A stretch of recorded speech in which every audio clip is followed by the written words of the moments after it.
Magandang gabi mga masters, bali ngayon po ay 3 videos po ma-upload ko po sa aking YouTube channel.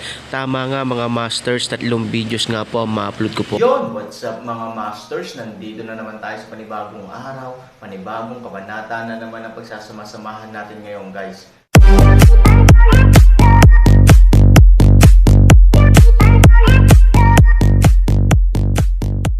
Bali mga masters, kung bago ka pa lang po sa aking YouTube channel, please click the subscribe button, lalong-lalo na po yung notification bell guys, para maging connected pa rin tayo sa isa't isa at maging updated kayo sa mga susunod ko pang video. Bali mga masters, bago natin umpisahan ng kwento ay mag-shoutout po muna tayo para sa mga solid nating tagapakinig. Sobra akong nagpapasalamat sa inyo mga Sec Masters at aking mga Emperor. Maraming salamat sa solid na pagsuporta nyo. Yun na nga mga masters, no? Bali hindi na ito patagalin. In 3, 2, 1, let's go! Mga masters, baka pwedeng hindi tayo mag-skip ng ads. Salamat mga masters. Ang bagong yugto ni Daryl sa Storytelling Channel sa YouTube mapapakinggan. Ang bagong kabanata. Ang dalawang kasundaluhan na ito na nagmula sa lahi ng mga engkanto ay wala ng mga buhay.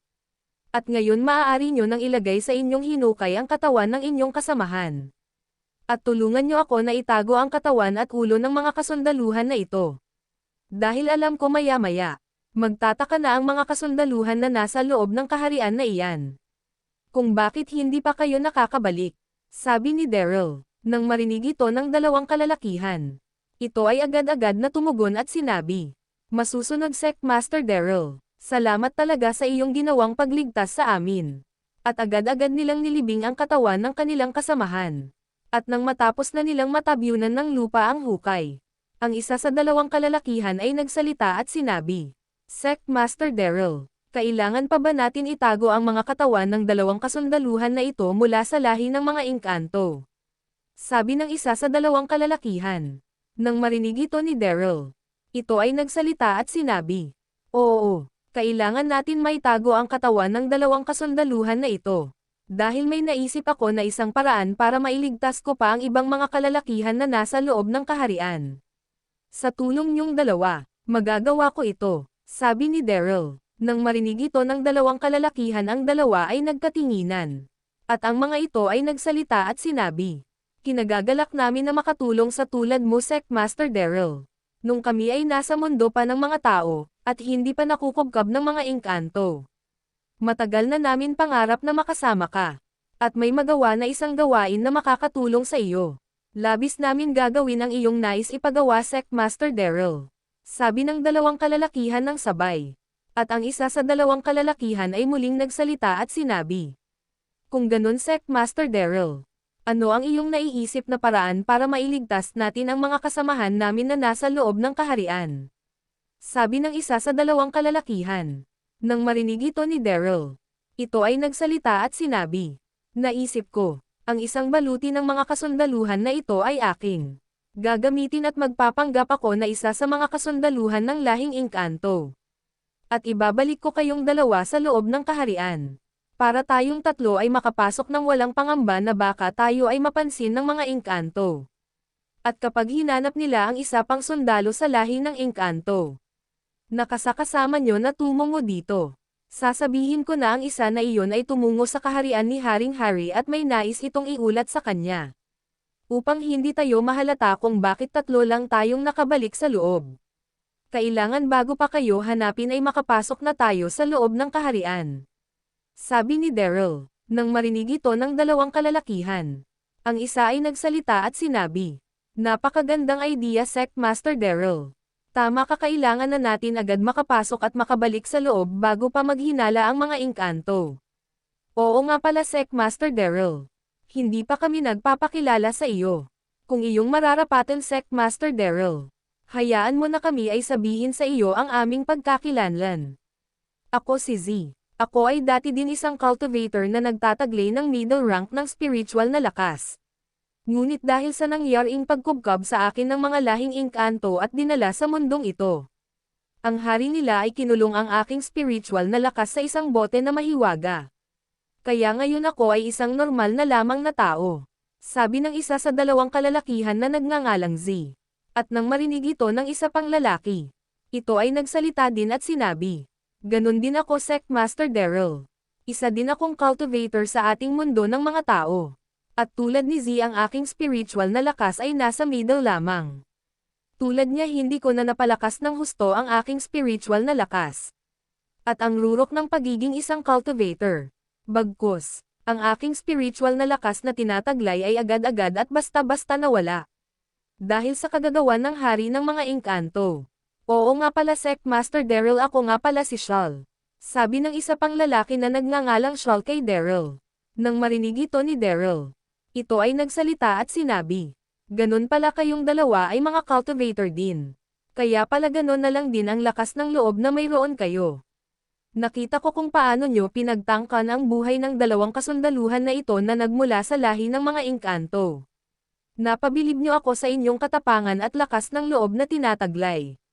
At sa aking pagkakarinig sa iyo, Z, ang inyong spiritual na lakas ay inalis sa inyo ng hari ng mga engkanto at ito ay kinulong sa mahiwagang bote. Kung ganun, may pag-asa pa na kayo ay bumalik sa pagiging isang cultivator. Kung ang mahiwagang bote na pinaglagyan ng inyong mga spiritual ay ating makukwa.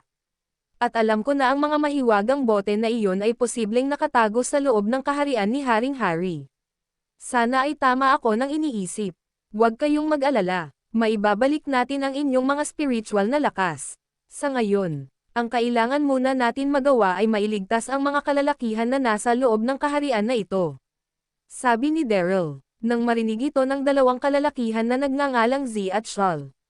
Sila ay labis na natuwa. Ang mga ngiti sa kanilang mga labi ay halos hindi mapaliwanag. At si Z ay nagsalita at sinabi, labis kaming nagpapasalamat sa iyo, Sect Master Daryl. Salamat talaga. Alam ko na hindi magiging madali ang mga magdadaan na oras at araw sa amin. Dahil nandito parent tayo sa mundo ng mga engkanto. Ngunit, ngayon ang takot at pangamba ay wala na sa aming dibdib. Dahil ngayon ito ay napalitan na ng lakas ng loob, at katapangan dahil kasama ka na namin, Sect Master Daryl. Tutulong kami sa mga dapat mong gawin sa mundo ng mga engkanto sa abot ng aming makakaya. At itataya namin ang aming buhay para ikaw ay aming matulungan, Sect Master Daryl. Sabi ni Z. At si Shal din ay nagsalita at sinabi, tama si Z, Sect Master Daryl. Gagawin namin ang lahat para matulungan ka. At makamtam namin ang kalayaan na ninanais namin makamit sa mahabang panahon na pamamalagi namin sa mundo ng mga engkanto. Lubos naming kinagagalak na ikaw, Sect Master Daryl, ay kasama namin. Upang labanan ang kasamaan ni Haring Hari at ang kanyang mga kasundaluhan. At ang buong lahi ng mga engkanto. Sabi ni Shal kay Daryl. Nang marinig ito ni Daryl, ito ay nagsalita at sinabi, salamat sa inyong dalawa. Malaki talaga ang maitutulong nyo sa akin dalawa. Ngayon palang matutulungan nyo na ako. Dahil kung hindi sa inyong dalawa, hindi ako basta-basta makakagawa ng paraan upang makapasok sa loob ng kaharian na iyan. Kaya, tayo nang kumilos. Itabi na natin ang mga katawan ng dalawang engkanto na ito. At ang isa sa mga engkanto na iyan ay ating aalisan ng baluti at helmet. Upang aking magamit para hindi malaman na ako ay hindi isang engkanto. Para maisip nila na ako ay katulad nilang kasundaluhan ni Haring Hari. Sabi ni Daryl nang nakangiti. Nang marinig ito nila Shal at Z. Ang dalawa ay tumugon at sinabi, masusunod, Sect Master Daryl. At agad-agad nilang pinaghihila ang dalawang katawan ng kasundaluhan ng lahing engkanto. At ang isa sa kasundaluhan ay agad-agad nilang inalisan ng baluti at helmet. At ang mga kasundaluhan ay itinapon nila Z at Shal sa masukal na damuhan. Ang mga katawan ng dalawang sundalo mula sa lahi ng mga engkanto ay hindi na nakikita. At si Z ay agad-agad na inaabot kay Daryl ang baluti at helmet at sinabi, Sect Master Daryl, ito na ang baluti at helmet. Maaari mo na itong suotin. Sabi ni Z. Nang marinig ito ni Daryl, agad-agad niyang sinuot ang baluti at helmet ng isa sa dalawang kasundaluhan na kanyang pinaslang. At si Shal at Z nang makita ang figure ni Daryl, sila ay labis na natuwa at si Shal ay nagsalita at sinabi, Sect Master Daryl, ikaw ay para talagang totoong kasundaluhan ng lahing engkanto. Hindi na halata na ikaw ay nagmula sa mundo natin mga tao. Sabi ni Shal. Nang marinig ito ni Daryl, ito ay nagsalita at sinabi, mahusay kung ganun. Oras na para tayo ay pumasok sa loob ng kaharian. Sabi ni Daryl, At ang tatlo ay naglakad na pabalik ng kaharian. Habang naglalakad sila Daryl. Si Daryl ay nagsalita sa mahinang tono at sinabi kila Shawl at Z. At si Daryl ay nagsabi, Shawl at Z, kailangan ay maging kalmado lang kayo pagpasok natin sa loob ng kaharian. Kung ano ang inyong postura kanina nung lumabas kayo sa kaharian, ay ganun na ganun din dapat. May pagkadismaya at lungkot sa inyong mga muka.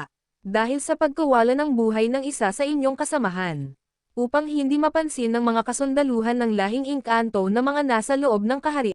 Yun na nga mga masters, no? Bali panibagong kabanata na naman yung natapos natin ngayong gabi. Muli, maraming salamat po talaga sa walang sawang suporta po sa aking YouTube channel na talagang inaabangan nyo po ang bawat upload ko po. Bali mga masters, magkita-kita ulit po tayo bukas ng gabi at ngayon po ay magpapaalam po muna tayo. Bali mga masters, bye-bye!